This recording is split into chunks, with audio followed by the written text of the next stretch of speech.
Hey everybody, we're back in Florida. We survived Hurricane Irma. It's really bright out. So I gotta say, the effects of the hurricane on the East Coast, at least for us, was not nearly as bad as it could have been. But there were parts of South Florida that got really crushed, and obviously there were some islands in the Caribbean that were destroyed. I mean, entire islands are just completely destroyed. I think they said the one island, Barbuda, forgive me if I say that wrong, was literally completely submerged underwater.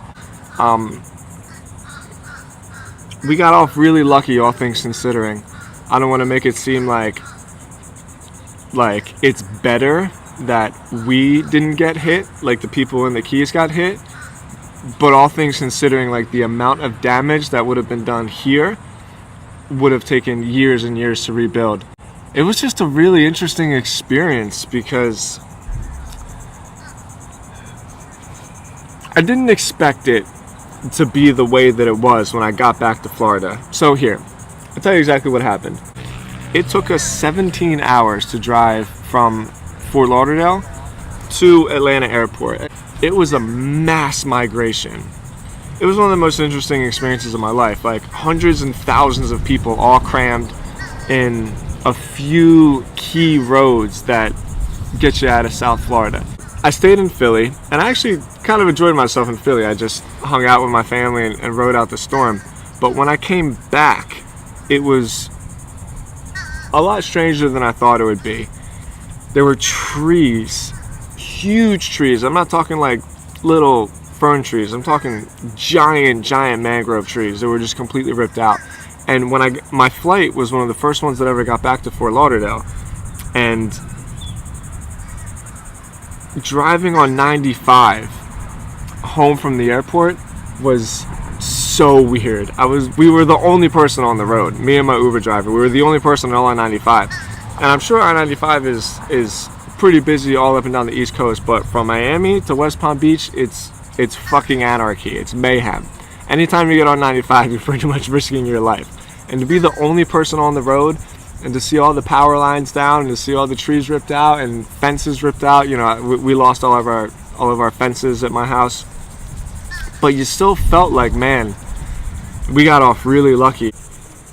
I mean, look at this thing. Look how big that tree is, right? And look at these branches. I don't even know if you can call them branches, they're so big. You see it? There's where it snapped. And there's where it went down and pretty much fell into the jungle gym. I have no idea how much force it would take to snap that branch.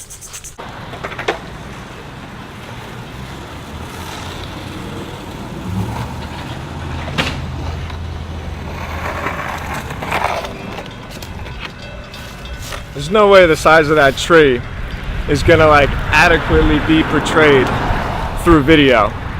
It's huge. It's a giant fucking tree. And it just got completely ripped out.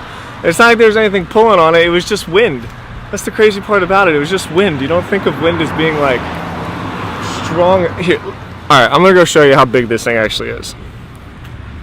Just stay there. I'm like 6'2", right? Like,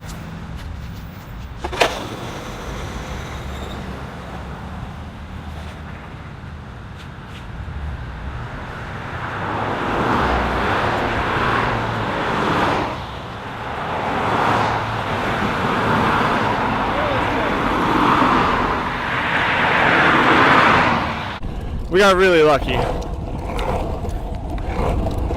This all could have been so much worse. Could have been worse for everybody. I feel really terrible for the people in those islands. Like, that's awful. I feel really terrible for the people in the Keys.